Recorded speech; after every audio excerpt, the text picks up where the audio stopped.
जी बिल्कुल, वफाकी हुकूमत की जानिब से जारी करदा बेनज़ीर इनकम सपोर्ट प्रोग्राम की किस्त आते ही शर्त माह रमज़ान में ठट्टा ज़िला के मुख्तलिफ मकामात पर कटौती का सिलसिला जारी है।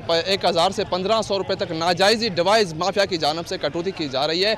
माह रमज़ान में ये ज़ालिम डिवाइस माफिया गरीब, मुस्तहक, बेवा जो ख़वातीन हैं उनको भी बख्श नहीं किया जाता। ठट्टा ज़िला में ये कटौती का अमल गुज़िश्ता 2 दिन से जारी है। डिप्टी कमिश्नर ठट्टा असद अली खान ने भी इस मामले का अभी तक नोटिस नहीं लिया है। मुतासर खवातीन से बात हुई तो उनका यही कहना है कि 1000 से 1500 नाजायज़ कटौती करके खवातीन को परेशान भी किया जा रहा है, उनको दरबदर भी किया जा रहा है। लाइनों में लंबी लंबी लाइनों में खवातीन खड़ी करके उनको सारा दिन तजलील के बाद वो भी 1500 की कटौती करके उनको बकाया रकम अदा की जाती है। मुतासर औरतों ने हुकूमत वफाकी हुकूमत से मुतालबा किया है कि बिस्प की किस्त से जो कटौती, नाजायज़ कटौती हो रही है उसको फौरी तौर पर रोका जाए और मुतासर खवातीन को मुकम्मल रकम की वापसी का फराहम किया जाए। जी।